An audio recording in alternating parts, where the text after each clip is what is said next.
Hey, what is up, guys? Blunt Cuts here. This is a Watch Our Realms video. Thank you so much for tuning into my channel. I appreciate it. Please do like and subscribe if you do enjoy my content. And I hope you enjoy this one because I think this is going to be a good one. Many of you may have caught the showcase that I put out last week with where I just kind of showed off the GB2 run, primarily highlighting Ingrid and how she had kind of changed my team. Before that, I was topping out around 100k mech parts. After that, the score I put in last week was 171,000 mech parts. So a pretty substantial jump, almost double my score. This week, I didn't get quite as high. Now, granted, I didn't start until a couple of hours ago, and we are now only about 3.5 hours before reset. I still do have to put in my APOC 1 key, so I am kind of burning the midnight oil trying to get this done. But I did want to get this video out there. And so what I've done here is I've put together kind of a series of tips and tricks that I learned as I kind of progressed and learned about this fight. I think that while many of them are I'm going to be using my team to demonstrate them, many of these are going to be applicable to anybody. And these are things that are just general knowledge, things that are good to know as you are trying to push further in Guild Boss 2 in Semrah. So I think this is going to be helpful to a lot of folks. I hope that you guys like it. Please sound off in the comments. Let me know what you think. Let me know if you have any questions about anything. But without further ado, let's get to the tips. First tip, guys. So this is the team that I use for APOC 2. But with that being said, you don't have to be running a comp like this for this tip to be applicable to you. That's because this is about gearing. This is about how you should be building your damage dealers. So looking at my comp right here, there are, let's see, 1, 2, 3, 4 main damage dealers here. We've got Ingrid, we've got Lucius, we've got Hex, and then we've got Zilla 2. Now I'm going to get some damage out of Twin Fiend, but he's not really built for damage. I'm going to get some damage out of Volca, but she's not really built for damage. Other than that, everybody else is a support unit in this comp. And so I'm looking to focus the best gear that I have onto those 4 damage dealers that I mentioned. And in order to get the most out of all of these damage dealers, what I do is, obviously, I want crit damage. Obviously, I want attack speed. But the main thing that I'm looking for is to stack as much attack as I possibly can. And to do that, what you really want to do is be putting triple attack % pieces on the right-hand side. Now, if you have pieces that look like this, that's all to the good, right? You want as much crit damage and attack speed and all that other jazz as possible. However, because of the way that the damage formula works in this game, you need to be stacking as much attack as possible versus this boss, because the boss's defense is very high, meaning that in order for all these other stats to matter more, you need to have enough attack to clear that defense. So I would recommend triple attack % pieces on the right-hand side. I would also recommend Warlord or Calamity on the left-hand side. You could also use, if you do have some of this Wicked Vengeance set, you could use that as well. It's not quite as effective, though, at stacking attack because it's only going to give you 10% attack. But if you do have some very good pieces, like the one that I do have highlighted right now, it could certainly work. Certainly is something that you could put in there. I do have that on my Zilla 2, who has relatively high attack even with it. So I'm not worried about missing out on that 15% attack. I feel like the trade-off of getting an extra 40% crit damage is worth losing 15% attack and 30 speed. But, you know, again, it's going to be account specific. But what I can say without a doubt is that you are going to benefit the most from stacking attack, in particular on these right side pieces, even more than just stacking attack. Tier 2 or higher, meaning Soulbound Arcana, Infernal Roar, Ageless Wrath, preferably the prior to. Honestly, you don't really want Ageless Wrath in there. It's a kind of a subpar set aside from stacking BP, but attack % pieces, attack % pieces, attack % pieces. I can't emphasize it enough. You're going to do more damage that way than with any other piece of gear. All right, guys, tip number 2, and this is very important. As soon as you see that hand slap that just went off on the screen right now, you need to click Fairsea's Ultimate. If you have Fairsea, obviously this is applicable to you. If you don't, then I would be pulling for her, because Fairsea is going to be coming on a banner in the middle of this coming week. It's a 2x 15x. She's the only one on the banner that I think you really need to have. Salazar's on that banner too, and Salazar is very nice, but Fairsea's the one that is essential for Guild Boss 2, and it's because of that hand slap. Let's see if we can't get another look at it right here, and I can show you what I'm talking about. But what you want to do is wait until you see that hand raised, and as soon as that hand is raised up off the ground, you want to be clicking Fairsea's Ultimate. And we're going to see it in a second right here, I do believe. There we go, and I'm going to click it. You can see we take damage, and then immediately, if you time it, as soon as the hand comes off the ground and is raised up in the air, and you click Pharisee ultimate, the heal is going to go off right after everybody takes damage. It's going to help keep everybody alive. It's going to give you longevity. All right, guys, so this may not be applicable to everybody, but if you're running a team similar to mine, or if you have two heroes that are playing the same type of debuff, then this is very relevant to you. So in this team, I do have Twin Fiend and I have Volca. I'm going to pause it for a second to save some time here. They both apply vulnerability, physical, and magic damage to their target. So in this case, the only target is obviously going to be Semrah. So when I use Twin Fiend's ultimate, he is going to apply a 25% vulnerability on the boss to physical and magic damage.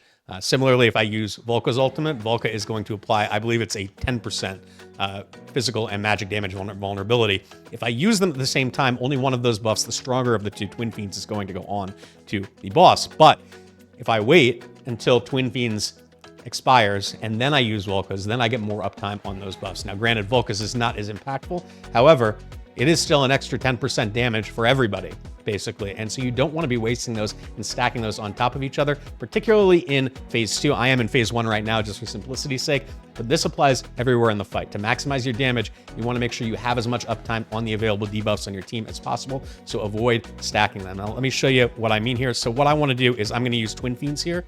We can see this magic and physical damage taken plus 25%. That is Twin Fiend's buff. You can see there is a kind of a counter on there showing the time that the buff has remaining. Now that it's off, I can click on Twin Fiend, or on Volca's, excuse me. Now Volca has applied it. Now Volca's debuffs are on, and Volca is giving a 20%, excuse me, I said it was 10%. It's a 20% vulnerability to both of those damage types. You want to make sure that you're not using them at the same time. Make sure that the other one falls off before you apply the next debuff. All right, guys, I have it paused right now, but you can see I am getting ready to transition into the second phase. So the next thing that I think could really help you as you are going on the higher stages, and granted, I am on the first stage right now, so there's no overdrive buff applied to the boss or anything like that. But just for the sake of the example, what I want to show you here is that it is exceptionally powerful if you can work it to have your damage cooldowns available when the boss transitions into the next phase. So I'm going to show you what I mean here. You're going to basically have a time period before any hardening stacks go onto the boss. It is important to get as much damage in there as possible. So I've got all of my ultimates at the ready right now. I'm going to count basically to 5. And I'm waiting for the boss to start getting his health back. I know it's going to come any second now, so I am going to just start clicking all of my damage cooldowns here. I'm going to get as much damage in as I possibly can. And you're going to see before the boss even casts anything, he's going to take heavy, heavy damage. Look at that. Now, granted, again, I am in the very first phase 2 here. So there is not a lot of health on the boss right now. That's why I'm able to do so much damage. But on top of that, you can see the boss is just taking crazy damage before he even casts his first Aegis mode stack. You're going to be much more successful if you can get as much damage in before he starts applying Aegis stacks to himself right from the get-go. All right, and kind of similar to my last tip, I want to talk about Aegis mode right here. We're working through some tips for the Aegis mode in general. And one thing you'll note right now, I do have it paused because I don't want to transition to the next screen here, but I do want to just kind of show you. Let's just take a look here. We've got one hardening stack. That is this blue buff right here where the mouse pointer is right now. That is, it says that it is a 10% reduction to physical and magic damage. However, I can tell you from my own testing that at least as of a few weeks ago, one single stack of this does not actually reduce your damage at all. I don't know why. I don't know what the issue is there.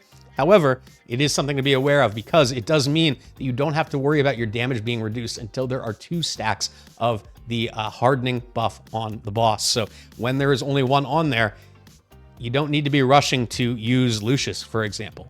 That is not something you necessarily need to do. Now, one thing I would caution you on, you do want to keep in mind that if Lucius does go into his demonic embrace state, it means you're basically going to get locked out of gaining any rage for, I think, 20 seconds. I'm not sure exactly how long it is off the top of my head, but for the duration of that demonic embrace state, he's not going to gain any rage, meaning that you're going to have an extended period of time where the ultimate will not be available. So even if you are, if it's important for you to get those stacks off, I would say, and Lucius's ultimate is up. So right now he's at 57%, so I don't really have to worry about this. But if you find yourself in a situation maybe later on when getting rid of those hardening stacks is more important, then you want to take that into account. But it is good to be aware that one stack of hardening does not actually reduce the damage that the boss receives from your heroes.